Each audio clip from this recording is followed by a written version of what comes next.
এবার একটু অন্যরকম খবর দেখাই। সুকান্ত মজুমদার, বালুরঘাটের সাংসদ, কেন্দ্রীয় প্রতিমন্ত্রী। সুকান্ত মজুমদারের নয়া অ্যাপ, এবং সুকান্ত মজুমদারের নামেই এই অ্যাপ খুলেছেন তিনি। সেই অ্যাপে কি থাকবে? থাকবে চাকরির খবর, বিভিন্ন কোর্সের খবর, আর এই নিয়ে মিশ্র প্রতিক্রিয়া স্টুডেন্টদের মধ্যে। আর রাজনীতির হাওয়া গরম।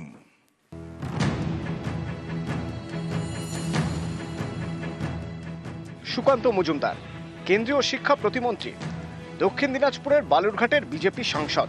বৃহস্পতিবার বালুরঘাটে একটি অ্যাপের উদ্বোধন করেন সুকান্ত মজুমদার। অ্যাপের নামও সুকান্ত মজুমদার। একটা অ্যাপেই দেশের নানা প্রান্তের ইনস্টিটিউটের সন্ধান এবং চাকরির খোঁজ। কোন ক্ষেত্রে কত চাকরি তাও এই অ্যাপের মাধ্যমে জানা যাবে বলে দাবি। এই পিছিয়ে পড়া জেলা এবং এই লোকসভা যারা শিক্ষিত ছেলে মেয়ে আছে, যারা কলেজ পাস আউট করেছে, তারা নিজেদেরকে আপস্কিল করতে পারবে, অর্থাৎ নতুন নতুন স্কিল বিনে পয়সায় এই অ্যাপের মাধ্যমে শিখতে পারবে। নিজেদেরকে আপস্কিলিং করার পর তারা কি কি চাকরি পেতে পারে তার একটা সন্ধান বা হদিশ এই অ্যাপের মাধ্যমে এই সমস্ত স্টুডেন্টদেরকে দেয়া হবে, এবং এই অ্যাপকে ব্যবহার করে তারা সেই সমস্ত চাকরিতে আবেদন করতে পারবে।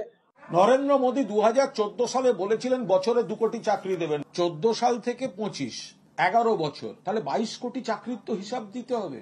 উল্টে কর্মচ্যুত হয়ে বেকার বেড়েছে, বরং বাংলায় সারা দেশে বেকার বাড়ছে। সেখানে বাংলার যে গ্রাফ, যে স্বনির্ভর কর্মসূচি, চাকরি বা বিকল্প অর্থনীতি, তাতে মানুষের রোজগারও বাড়ছে এবং কর্মসংস্থানও বাড়ছে। সেখানে পশ্চিমবঙ্গ ব্যতিক্রম। সেখানে কোন নাটক করতে আসছেন সুকান্ত মজুমদার? এখন চাকরি সংক্রান্ত বিষয়গুলো আমার মনে হয় না একটা অ্যাপের দ্বারা কোনোভাবে কার্যকর খুব বেশিভাবে হতে পারে। এখন বেকারের সংখ্যা যেহেতু অনেক বেশি, আমার মনে হয় যে বেকারদেরকে দিকে কীভাবে চাকরি পাওয়া যাবে না পাওয়া যাবে, এটা একটা অ্যাপ অন্তত আমার মনে হয় না এখন যেহেতু ভোট আসছে এটা বিচার করতে পারে। এই অ্যাপটি আমাদের লোকসভা কেন্দ্র বা পশ্চিমবঙ্গে কী এমন প্রভাব ফেলতে পারবে সেটি ঠিক জানা নেই। কারণ সুকান্ত মজুমদার এর আগে তিনি বহুত প্রতিশ্রুতি দিয়েছেন, কিন্তু সেটি বালুরঘাটবাসী এখনও সেই কাজটি দেখতে পারেনি। তিনি যেহেতু শিক্ষামন্ত্রী, আমরা চাই যে তিনি আমাদের শিক্ষা প্রতিষ্ঠানে কিছু একটা উন্নতি করুন। এই আগামী বিধানসভা ভোটের আগে এই অ্যাপটি লঞ্চ করা মানে এর রাজনীতির একটা অঙ্গ। এক্ষেত্রে নর্মাল যারা স্টুডেন্ট আছে, যারা নর্মালভাবে গ্র্যাজুয়েশন পাস করেছে, তাদের অনেকটাই উপকার হলো। পড়াশোনার পাশাপাশি স্কিল ডেভেলপমেন্ট ঘরে বসেই তারা অনেক ইমপ্রুভ করতে পারবে।